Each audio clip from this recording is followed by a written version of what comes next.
qu'en ce jour de l'Assomption, on puisse faire mémoire de Marie comme temple du Seigneur et lire la préface. Pourquoi lire la préface? Alors, je ne sais pas si vous êtes vous-même attardé sur les préfaces, je ne pense pas parce qu'il faut avoir le missel, etc. Mais la préface, comme son nom l'indique, c'est ce qui colorise un peu toute la fête. Si vous voulez comprendre une fête liturgique, eh bien, vous lisez la préface. Et la préface vous donne de comprendre qu'est-ce que veut dire la fête, quel est le sens de la fête. Et donc, Marie comme temple du Seigneur, et on verra temple de la gloire du Seigneur, de la gloire de Dieu, parce que le temple de Jérusalem, c'était le temple de la gloire de Dieu, et aujourd'hui, Marie qui est dans la gloire de Dieu. Donc, évidemment, il y a un lien entre les deux. Et voilà, tout simplement lire le petit papier que vous avez. Pour te préparer une demeure dans nos cœurs, tu nous donnes ton Esprit Saint qui nous purifie par sa lumière et nous sanctifie par sa présence. Voilà, d'abord, c'est cette première affirmation que Marie est temple de la gloire de Dieu parce qu'elle est demeure de la gloire de Dieu. Elle est demeure par sa maternité divine.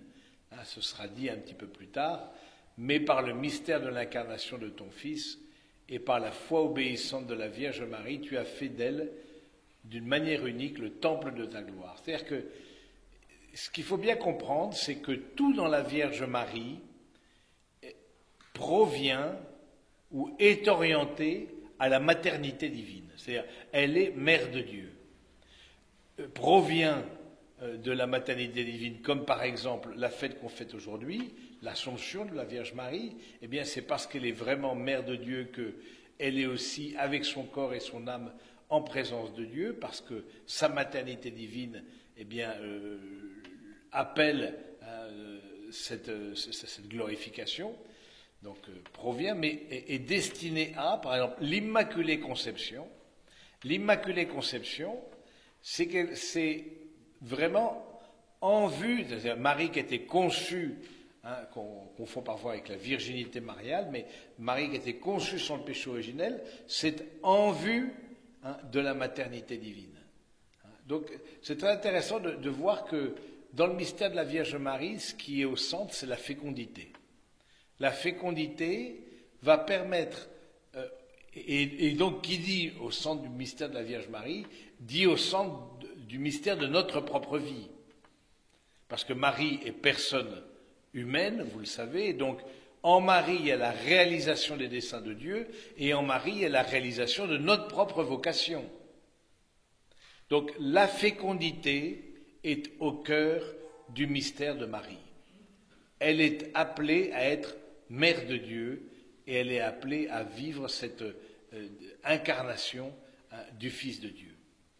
Ça veut dire aussi que pour nous, il y a quelque chose de très fort, c'est que être demeure de Dieu, ça a à voir aussi avec notre fécondité.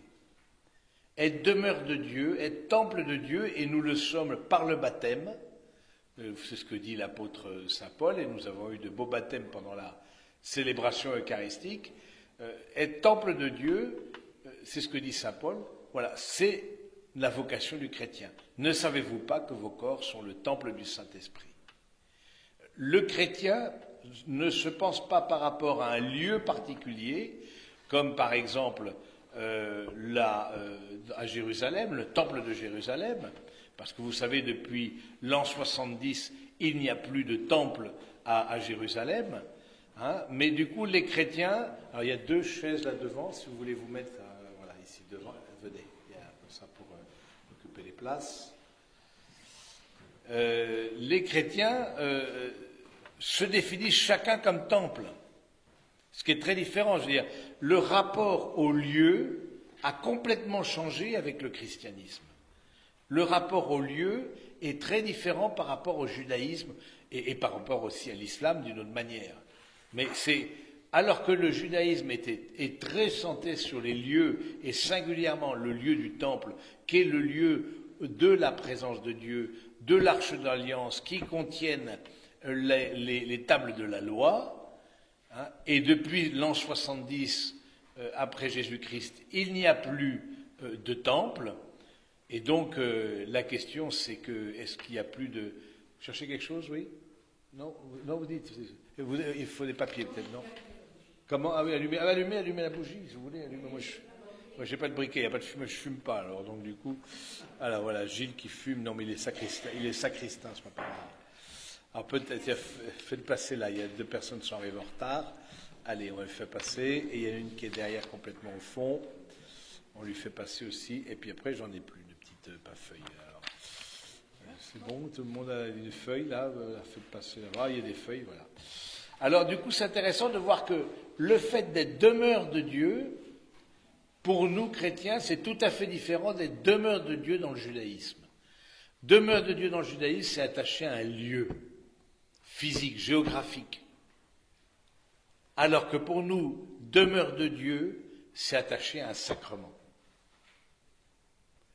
Et c'est vrai, ça n'a rien à voir. Je veux dire, c'est l'un est la figure, l'autre l'accomplissement. C'est-à-dire, le temple de Jérusalem est la figure, au fond, de ce que nous sommes appelés à être chacun, présence de Dieu, tabernacle de Dieu, temple du Saint-Esprit. Donc, c'est intéressant de voir qu'en Marie, il y a l'accomplissement de ça de façon suréminente, comme personne humaine, parce qu'elle était immaculée conception, elle a été sans le péché originel, il n'y a pas la trace de la désobéissance, comme il peut y avoir dans chacun de nous, et donc elle est vraiment... Ça veut dire quoi? Ça veut dire que la fécondité de nos vies est liée au fait d'être demeure de Dieu, d'être présence de Dieu. Plus on est en présence du Seigneur, plus on est sa demeure. Et plus on est sa demeure, plus on porte des fruits, plus on est fécond. Vous voyez, je trouve ça beau de méditer sous cet angle-là. Ça veut dire aussi le rappel d'une intériorité. La demeure de Dieu, le temple de Dieu, la présence de Dieu, c'est vraiment se recentrer sur notre vie spirituelle. Et si vous êtes là ou pour la journée ou pour la retraite, là, pour certains d'entre vous, c'est important de se rappeler, vous faites cette démarche-là pour vous recentrer sur cette présence de Dieu dans votre vie. C'est ce que disait notre père Lamy, notre fondateur, il disait « Laissez-vous aller au silence pour être à l'écoute de l'hôte divin qui habite en vous. » L'hôte divin qui habite en vous. Le chrétien a cette perception, et c'est la seule religion qui a cette perception que par la grâce du baptême, il devient l'hôte de Dieu, lui-même. C'est considérable.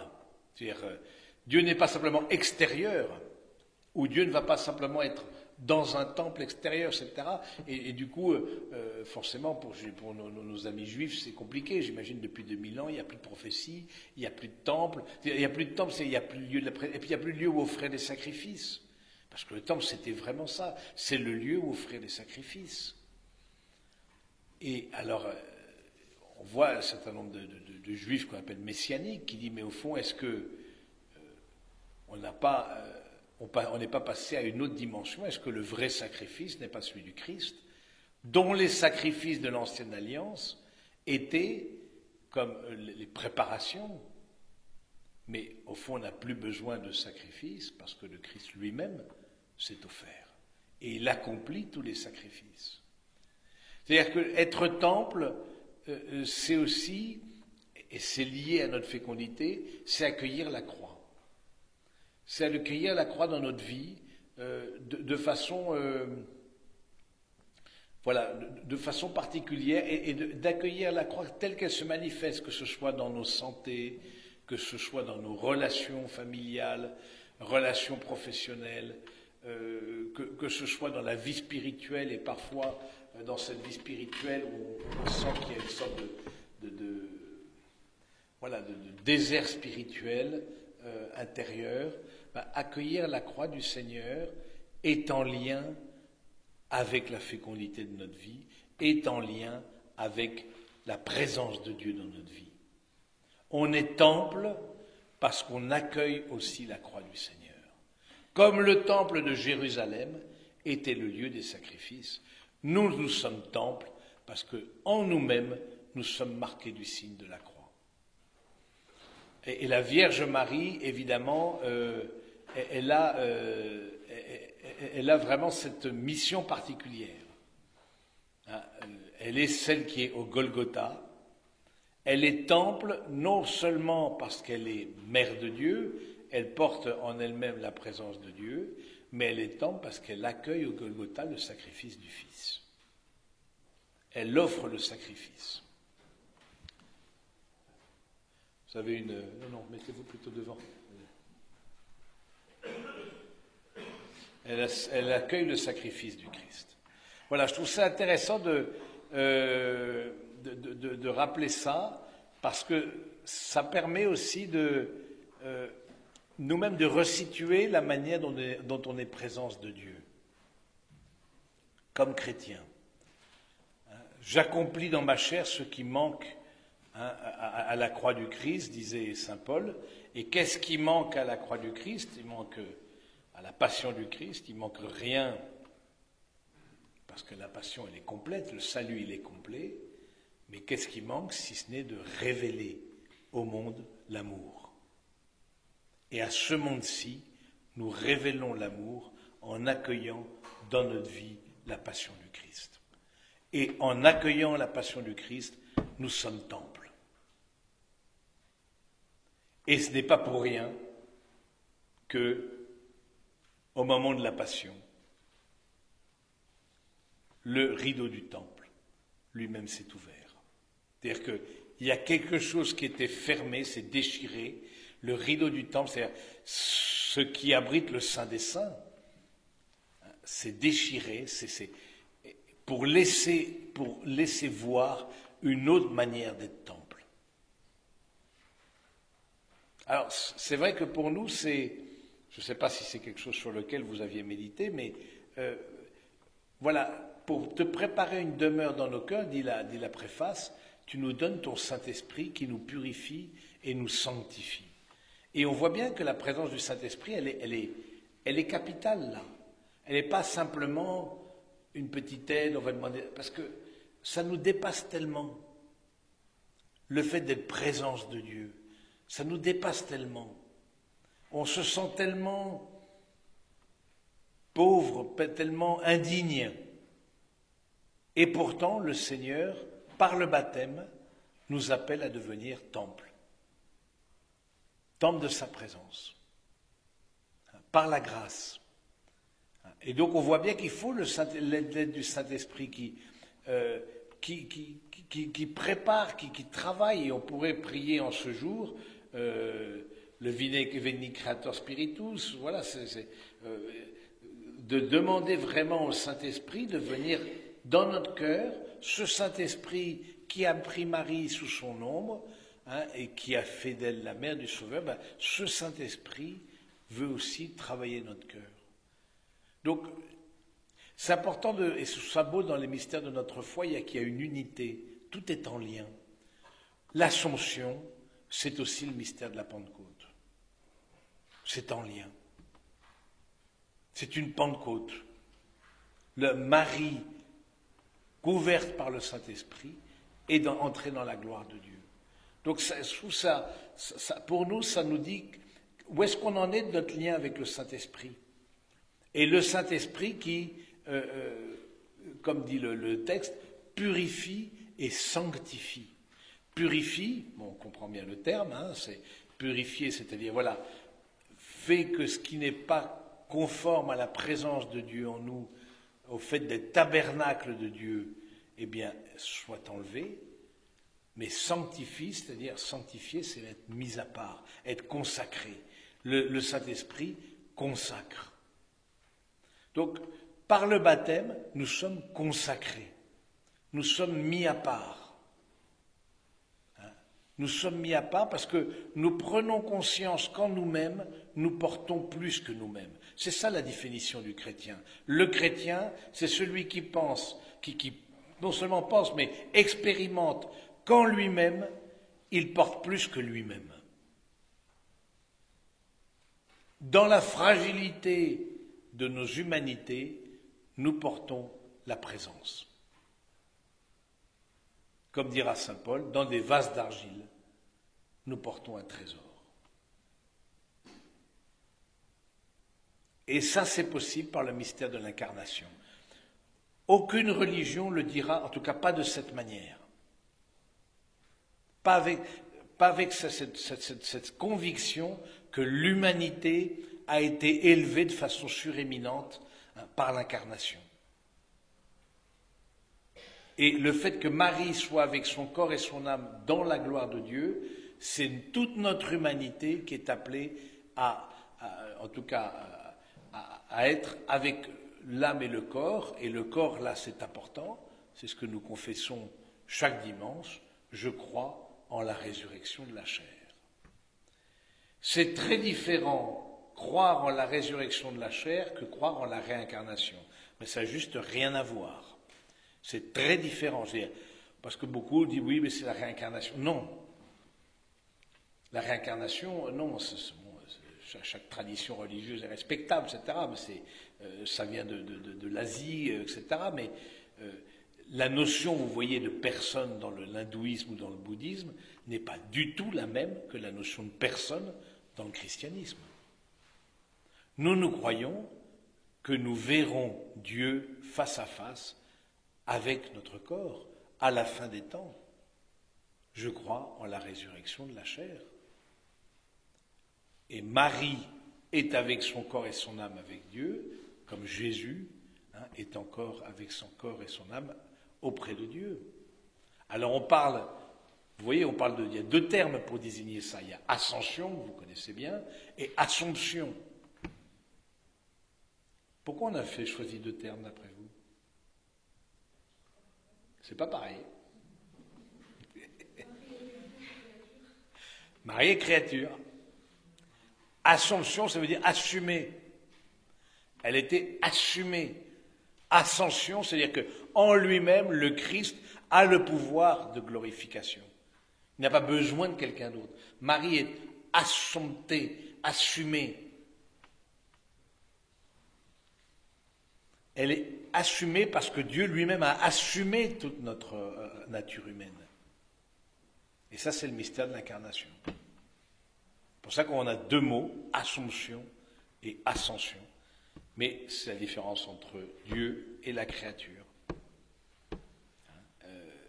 Mais je trouve ça beau de dire que tout dans notre humanité va être assumé par Dieu, par le Saint-Esprit, par la gloire de Dieu.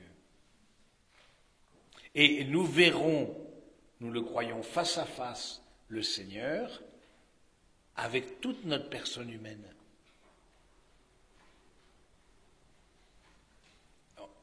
D'abord avec notre corps, notre âme, notre intelligence, notre volonté. Voilà, on contemplera Dieu, mais aussi avec notre corps. C'est très différent d'autres philosophies qui pensent qu'on se dissout dans le grand tout. Non, on ne croit pas ça, non. Nous croyons que nous subsistons après la mort. Ça n'a rien à voir. Nous subsistons après la mort. Parce que nous sommes temple. Oui, c'est le fait d'être temple qui fait qu'on subsiste après la mort. C'est le fait de l'incarnation qui fait qu'on subsiste après la mort. On ne va pas simplement dans le monde du shéol, comme on dit, le monde des morts, au fond, voilà, un monde un peu indéfini. Non, ça c'était la foi du peuple d'Israël, voilà, on va dans le monde des morts, etc. Mais là, non, on croit qu'on est appelé à un face-à-face dans notre personne, avec le Seigneur. Et donc, d'abord avec notre âme, qu'est-ce que ça veut dire notre âme? C'est-à-dire notre manière d'aimer, notre manière de connaître. D'où l'importance d'aimer et de connaître qui nous prépare à la vision de Dieu. Et c'est pour ça que si dans cette terre, nous nous sommes préparés à l'intimité avec le Seigneur, bien il est fort probable que dans le face-à-face avec Dieu, nous soyons aussi disposés à l'accueillir. Il faut bien comprendre, il y a une continuité. Il y a une continuité. C'est pour ça que, voilà, on prépare, ben c'est des choses que vous savez par cœur, on prépare ici-bas la demeure de l'au-delà. Et le grand moment de notre vie, ce sera le moment de notre mort. Mais qui n'est pas une fin, qui est un début. Et donc de se préparer maintenant et à l'heure de notre mort, qu'est-ce qu'on demande? Ça, on demande ça à la Vierge Marie. Justement pour se préparer. Parce qu'on prend conscience qu'il y a là un enjeu considérable. Notre vie retentit dans l'éternité. Notre vie d'ici-bas retentit dans l'au-delà. C'est ça que nous dit la Vierge Marie aussi, avec son Assomption.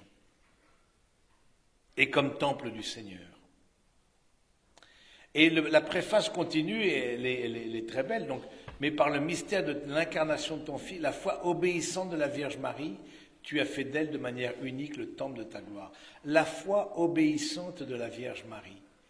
Quelle est la manière d'être temple? C'est d'abord une grâce qui nous est donnée par le Saint-Esprit, c'est cette grâce du baptême, qui fait de nous les temples du Saint-Esprit. Mais il y a quelque chose d'autre que rajoute le texte liturgique. Il rajoute en disant « par la foi obéissante de la Vierge Marie ». La fécondité de nos vies, la présence de Dieu de nos vies, le fait que la présence de Dieu en nous porte des fruits, c'est lié à la foi et à l'obéissance. La foi, c'est-à-dire, la foi, elle est dans l'intelligence, vous le savez, la foi, c'est l'adhésion de l'intelligence à un Dieu qui se révèle. Donc, la foi et l'obéissance, c'est intéressant parce que le texte le lit, parce que c'est lié. La foi vient d'une obéissance à la parole. Et les manques de foi, c'est des manques d'obéissance, c'est des endurcissements du cœur.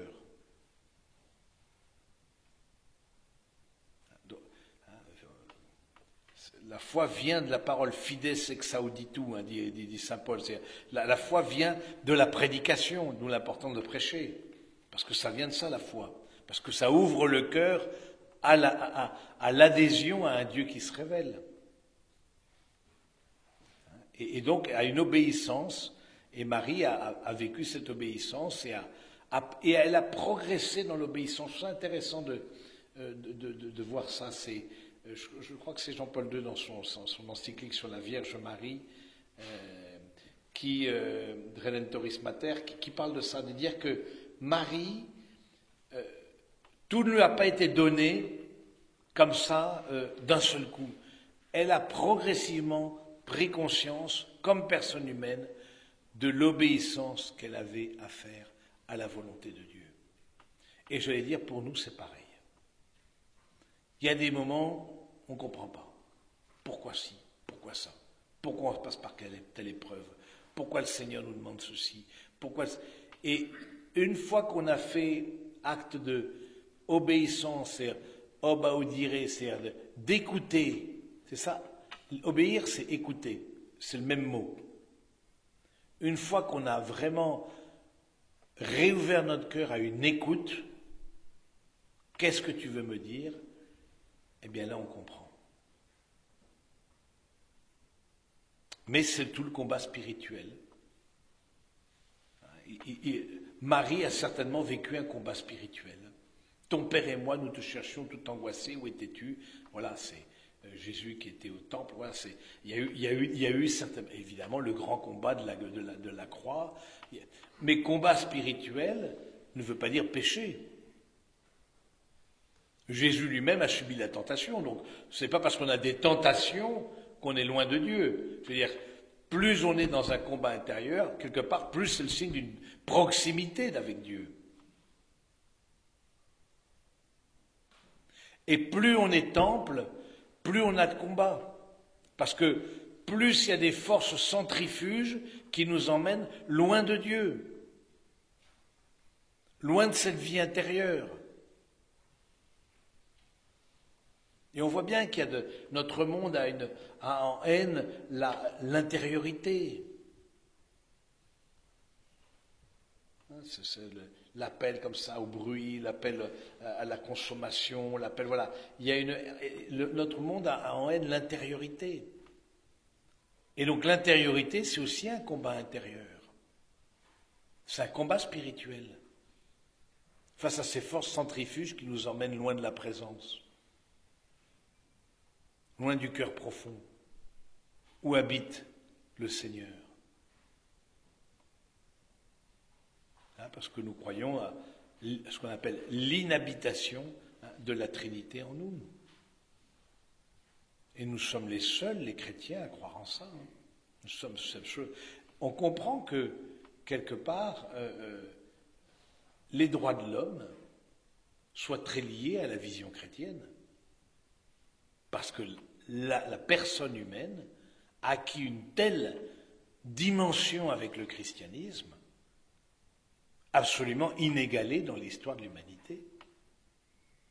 Il n'est ni plus ni moins que temple, présence de Dieu.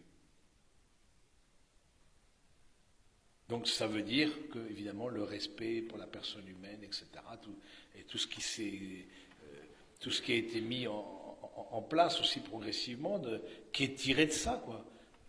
L'éducation, le soin, la santé, le soutien aux plus pauvres, aux démunis, etc. Voilà, l'Église a pris conscience très tôt de cette dimension de charité, parce que justement, pris conscience que chaque fois que je m'approche d'une personne humaine, c'est vraiment de la présence de Dieu aussi que je m'approche.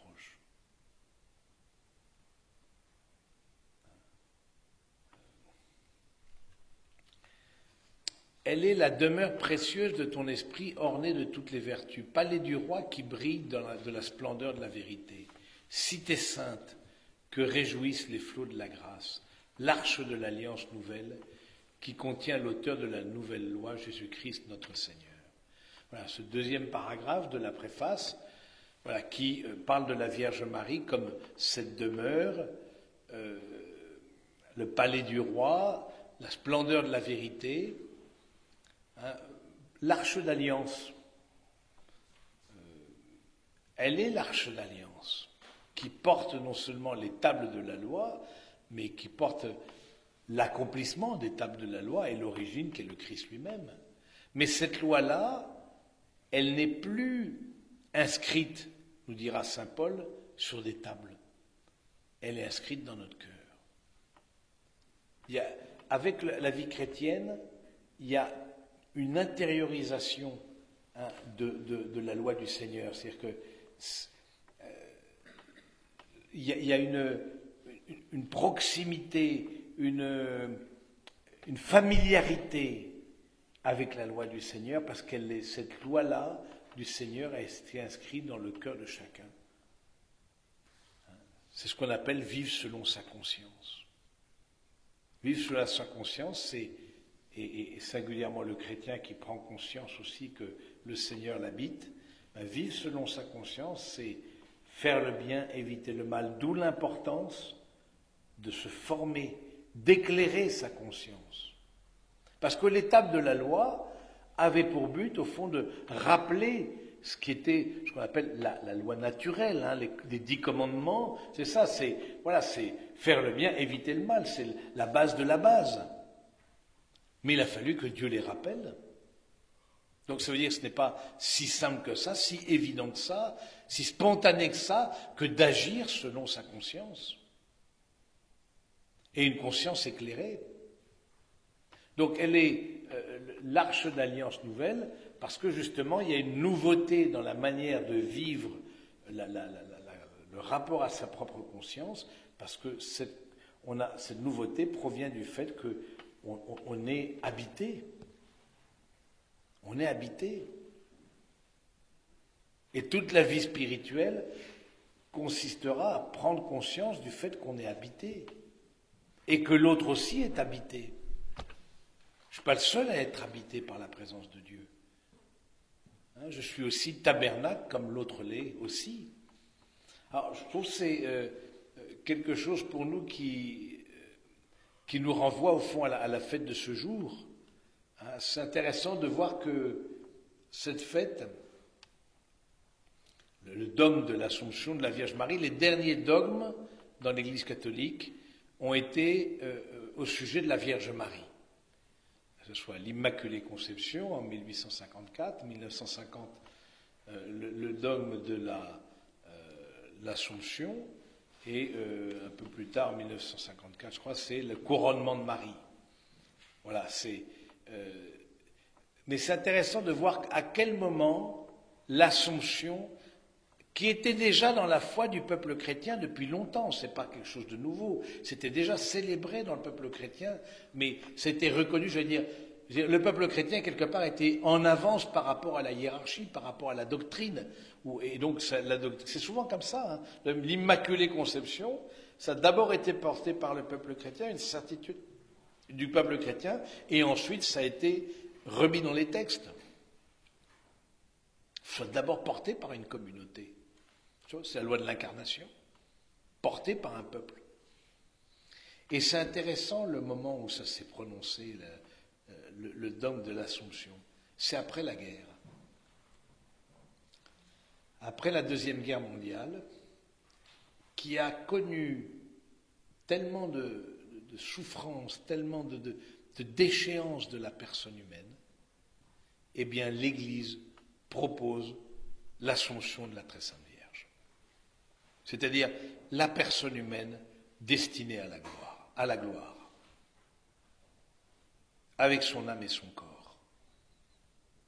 Alors que tant de corps ont été meurtris, tant d'âmes bafouées, eh bien l'Église dit non, ce n'est pas ça qui a le dernier mot, c'est la contemplation de Marie en son Assomption qui a le dernier mot. Parce que c'est la miséricorde de Dieu qui a le dernier mot. Moi, je trouve ça très beau et plein d'espérance. Alors qu'on est tellement dans une période tellement déboussolée, tellement voilà, de temps de haine, de temps de violence, de temps de drame, de temps de, comme toutes les guerres, mais peut-être plus encore celle-ci, de temps de voilà. Eh bien, il y a une lumière qui nous est proposée, il y a une espérance qui nous est donnée. Dans l'Assomption de la Très Sainte Vierge, et qui provient du fait qu'elle est temple, qu'elle est habitée, qu'elle est le lieu de la croix. Mais le lieu de la croix, c'est le lieu de la présence, et c'est le lieu de la fécondité. Alors, je trouve que c'est beau quand nous-mêmes nous sommes confrontés aussi à une forme d'absurde. Soit notre vie est absurde, soit notre vie est mystère. C'est soit l'un, soit l'autre. Il y a un choix à faire dans notre vie. Soit cette humanité est absolument absurde et vous auriez 1000 occasions, 1000 exemples de donner l'absurdité de toute la vie humaine. Soit cette humanité, notre humanité, elle est mystère. Et vous savez que mystère, ça vient du grec muo, muo qui veut dire caché. Il y a quelque chose de caché. Tu es un Dieu qui se cache, Dieu d'Israël sauveur. Dieu caché en chacun. Dieu caché en Marie. Alors il y a un choix à faire. La foi, c'est aussi un choix.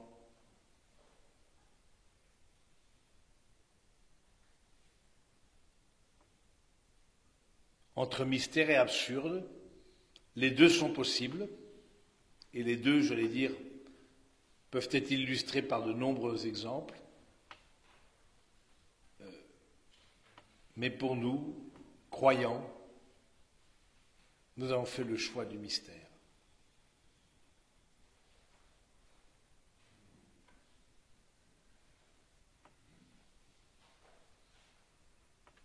Nous avons fait le choix du mystère parce qu'on a découvert dans notre propre vie une présence.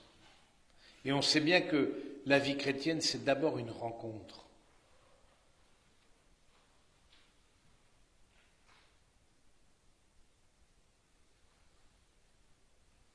Ce n'est pas d'abord une loi extérieure, ce n'est pas d'abord un code moral, c'est d'abord une rencontre. Et parce qu'on a fait cette rencontre avec le Seigneur, parce qu'on a, dans la prière, dans la foi et l'obéissance de la foi, découvert cette présence du Seigneur,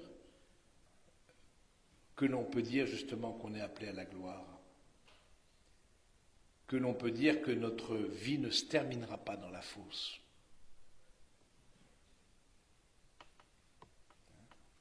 Alors que si on n'a pas ça,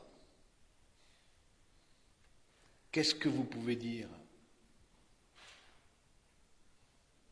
Si on n'a pas ça, eh bien, notre vie, voilà, elle se termine au seuil, là, la mort, c'est la fin. C'est la fin de tout, on reste un peu, il y a des souvenirs de la personne défunte. Hier, j'ai célébré un enterrement d'une femme assez jeune, 63 ans, morte brutalement, etc. Donc, c'est un choc terrible pour la famille. Bon. Et du coup, voilà, on évoquait avec la famille, mais voilà, on a des souvenirs de cette personne, mais ces souvenirs, ils vont s'estomper, ils vont partir, Qu'est-ce qui va demeurer? Sinon la certitude que cette personne-là, d'une manière ou d'une autre, elle est avec le Seigneur.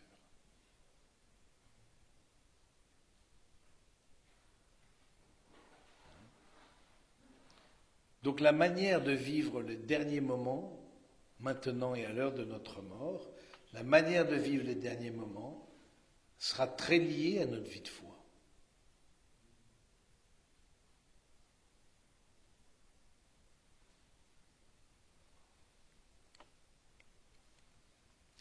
Et c'est là où on voit la grand désespoir de beaucoup de nos contemporains qui n'ont plus rien, qui n'ont plus de... sont dans une grande pauvreté, pas matérielle, mais pauvreté spirituelle. Et on peut le voir, peut-être certains d'entre vous accompagnent des funérailles en paroisse, etc. Et c'est parfois aussi l'occasion de réveil, de dire, mais alors qu'est-ce qui compte vraiment? Mais qu'est-ce qui compte vraiment?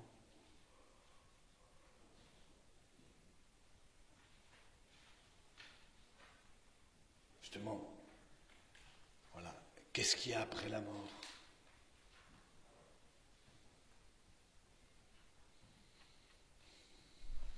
Eh bien, Marie nous donne une lumière de ce qu'il y a après la mort. Mais c'est dans la foi, c'est pas dans le face-à-face, on le sait bien, ben voilà, ce sera dans l'au-delà. C'est dans la foi, mais la foi, c'est une certitude à défaut d'être une évidence. C'est pas pareil, certitude et évidence. La foi n'a rien d'évident, mais elle donne une certitude.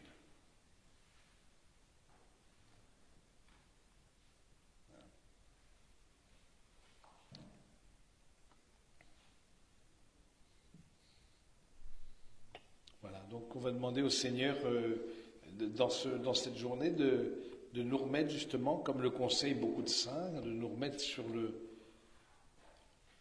chemin de la vie intérieure, de voir ce qui nous a pu nous dissiper de cette vie intérieure, de cette présence, de cette fécondité.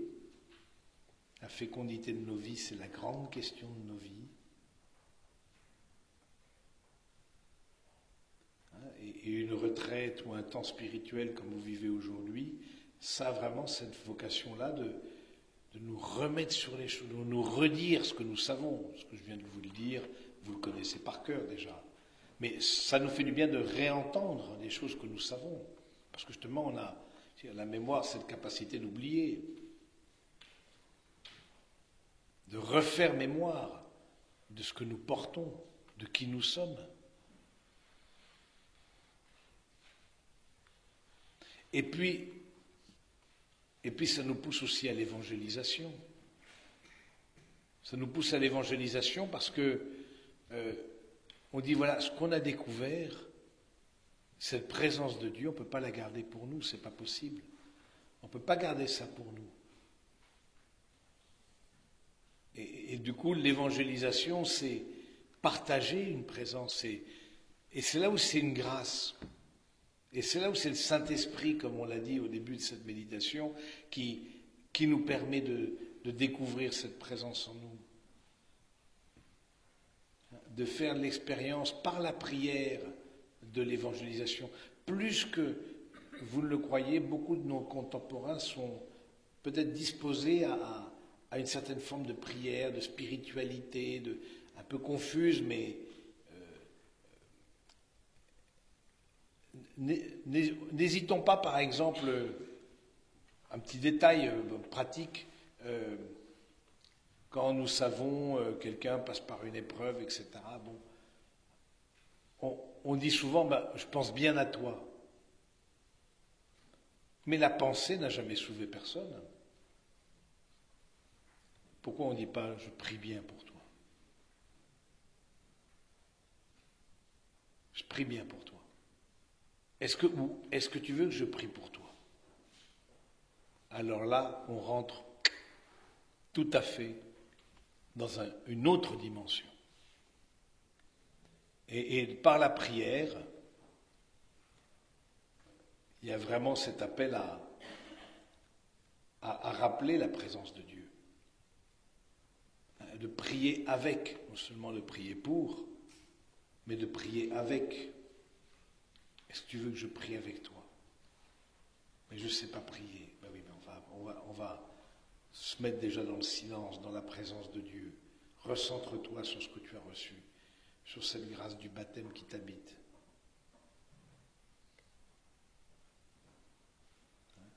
Prends conscience que tu es temple.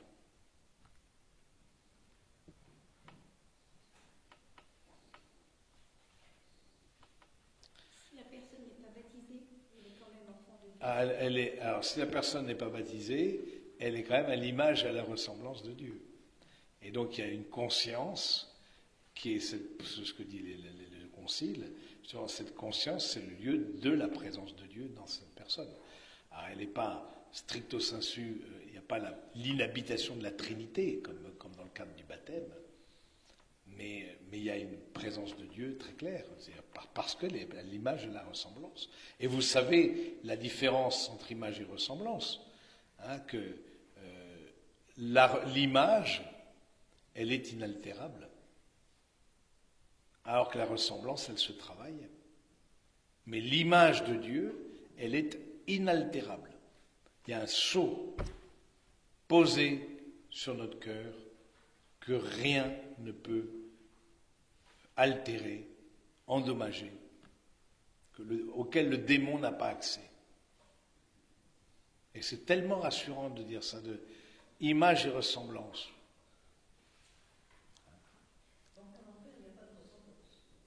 Ah non.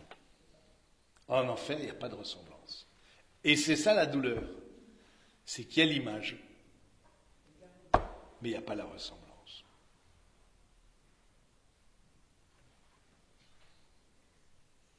Je ne sais pas si vous avez pensé à ça. En enfer, il n'y a pas de ressemblance. Justement, mais l'image, elle reste. C'est parce qu'on a dit non.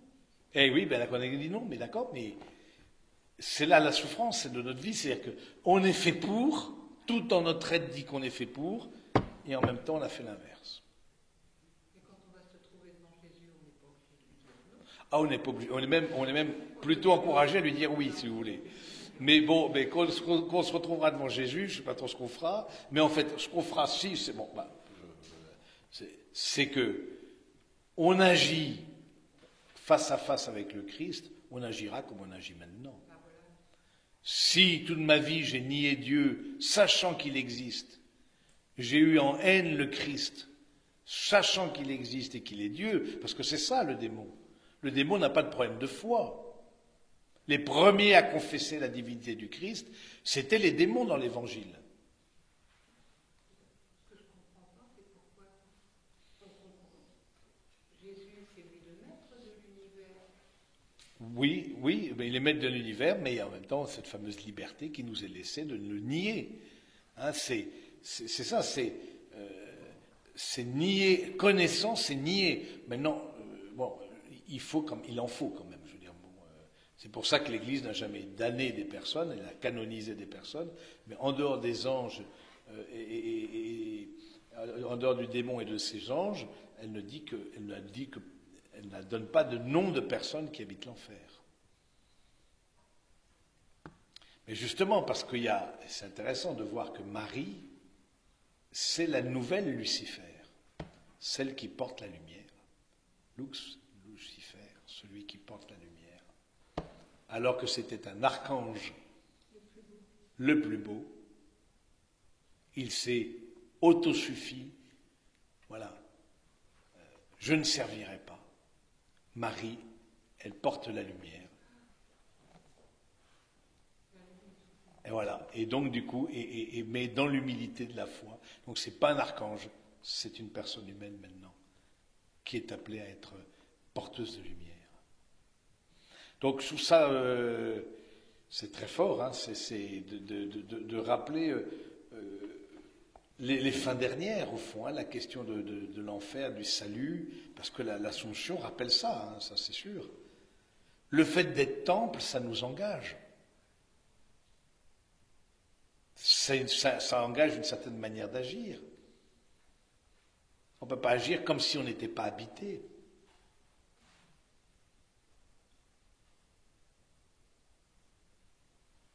Et c'est le combat de notre vie, c'est le combat, c'est la tentation, voilà, tout un chacun, hein, sans pour autant renier Dieu, mais bon, parce que je pense que si nous sommes ici, c'est que, voilà, nous sommes plutôt favorables au club, si j'ose dire, donc sinon on ne serait pas ici.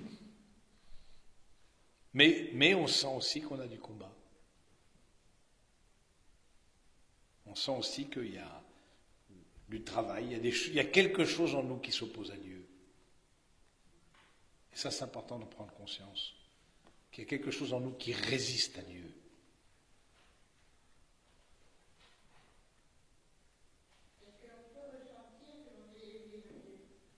Alors, on peut le ressentir à des moments. Est-ce qu'on peut ressentir qu'on est aimé de Dieu? Oui, il y a des moments plus. Mais est-ce que c'est vraiment le fait de ressentir qui va être le déterminant? Il y a des moments de grâce, il y a des moments d'onction, des moments de plénitude, de paix intérieure, etc. Bien sûr, mais il y a tous les autres moments. Et qu'est-ce que je fais dans les autres moments? Je veux dire, et que ma foi ne soit pas simplement basée sur du ressenti, c'est important, mais sur une certitude des paroles que me sont données par le Seigneur. Et voilà, je crois que c'est vrai. Quand nous avons communié ce matin au corps du Christ, nous avons dit Amen, ça veut dire je crois que c'est vrai. On n'a pas forcément ressenti beaucoup de choses. C'est pas ça qu'on nous demande. On nous demande de croire, d'adhérer. Dire c'est vrai Seigneur, je crois, tu es là, vraiment présent, réellement, sous les espèces du pain et du vin. Et vous vous rappelez Mère Teresa dans ses écrits spirituels qui disait « Pendant 50 ans de vie religieuse, j'ai vécu un désert, j'ai rien ressenti. » Et ça n'a pas empêché de faire l'œuvre qu'elle a faite et de devenir la sainte qu'on connaît. Donc ce n'est pas le ressenti qui va être déterminant, même si ça peut aider. En tout cas, s'il nous met en chemin, ensuite c'est un approfondissement d'une vraie adhésion de notre personne à la présence de Dieu en nous, quoi.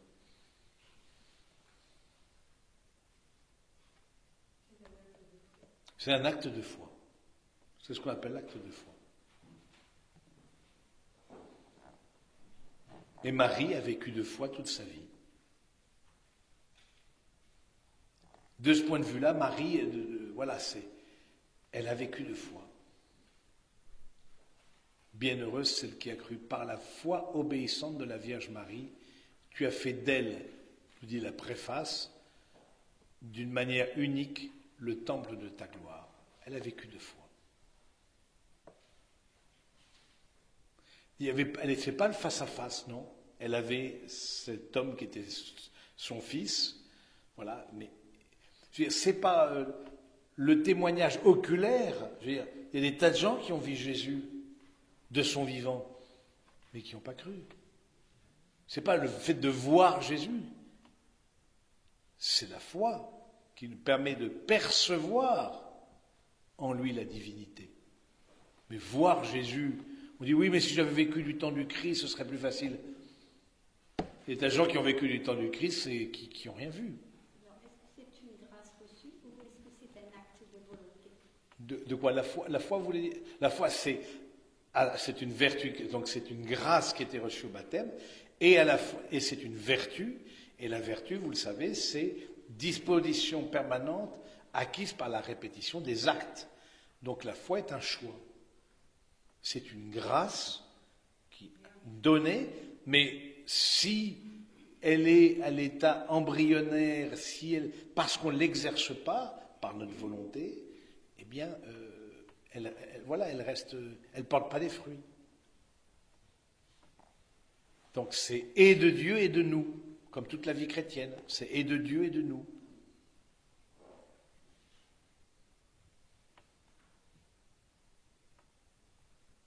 Les fameux actes de foi, vous connaissez, actes de foi, actes d'amour, actes d'espérance. Voilà. On a à faire des actes de foi, volontairement, dans l'obscurité parfois, mais bon. Et en même temps, ça nous est donné justement au baptême. D'où l'importance aussi pour les enfants qui sont baptisés, etc., de les encourager à renouveler les actes de foi, à faire des actes de foi avec eux, d'actes de confiance. Acte de foi, c'est acte de confiance. Et ça, c'est pareil.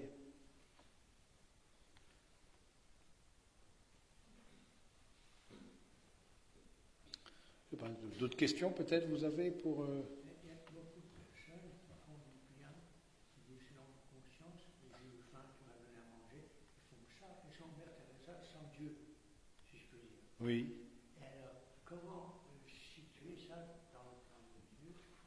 Elles n'ont pas reçu la grâce de la foi explicite, mais elles vivent selon une conscience profonde qui les habite et qui ont vu du bien de leur prochain. Oui, c'est ce que dit Matthieu 25, frère Gérard, c'est-à-dire on a fait le bien. Il y a beaucoup de pratiquants non-croyants. Il y a beaucoup de pratiquants non-croyants. Des gens qui vivent l'évangile sans savoir. Et nous, comme chrétiens, qu'est-ce qu'on est chargé de leur dire? Ce que vous vivez, nous reconnaissons la trace de l'évangile. Le Saint-Esprit est à l'œuvre dans votre vie. Du coup, c'est un premier pas qui peut-être, écoutez, qu'est-ce qui vous pousse dans votre cœur à vivre ça, à donner à ceux qui ont faim, à partager, etc., etc. Matthieu 25, ce n'est pas une simple générosité humaine, nous y voyons la trace du Saint-Esprit, comme croyants. Et on a à dire, on respecte et on valorise votre geste comme croyant, mais sachez que pour nous, il y a quelque chose de divin dans ce que vous vivez. Il y a beaucoup de pratiquants non-croyants. C'est la grande majorité. Et oui, et l'évangélisation consiste à dire, tiens, est-ce que vous êtes posé la question, d'où vient ce désir que vous avez de partager? Et si un jour, ce désir de partager, il était rejeté, est-ce que vous continueriez à partager? C'est-à-dire, si un jour vous étiez confronté à la croix, vous continueriez encore? Est-ce que, si vous n'avez pas compris, pas entendu? C'est-à-dire que, est-ce que le fait de partager, si vous étiez rejeté dans votre désir de partager, est-ce que vous continueriez à partager? Ah oui, mais ça n'a rien de simple. La réponse est tout à fait... je me souviens moi-même, pendant des années, j'étais aumônier de prison en Amérique latine, et du coup, il y avait des laïcs qui étaient avec nous dans la pastorale des prisons, etc. Et voilà, et l'accueil des prisonniers n'était pas du tout chaleureux. Mais ces gens-là venaient pour une autosatisfaction, pour qu'on leur dise que c'était des gens bien. Du coup, ils partaient, ils ne restaient pas. Il n'y a que ceux qui avaient une certaine contact avec le mystère de la croix qui restaient, qui acceptaient tout en donnant de se faire insulter. C'est ça la vie chrétienne. On dirait, comme disait Thérèse d'Avila, à Jésus, ça ne m'étonne pas que tu aies pas beaucoup d'amis. Pas mal celle-là. C'est ainsi que je traite mes amis, disait-il intérieurement à Thérèse d'Avila, et elle, ça ne m'étonne pas que vous n'ayez pas beaucoup d'amis comme ça. Mais, parce que c'est ça, c'est est-ce que je donne, etc. Mais est-ce que c'est parce que je veux être gentil? Est-ce que c'est une sorte d'autosatisfaction? Mais ce n'est pas la charité encore. La générosité n'est pas la charité. La charité, elle est aussi mue par la foi. Donc c'est là aussi, d'une manière ou d'une autre, c'est l'accueil de la croix dans notre vie.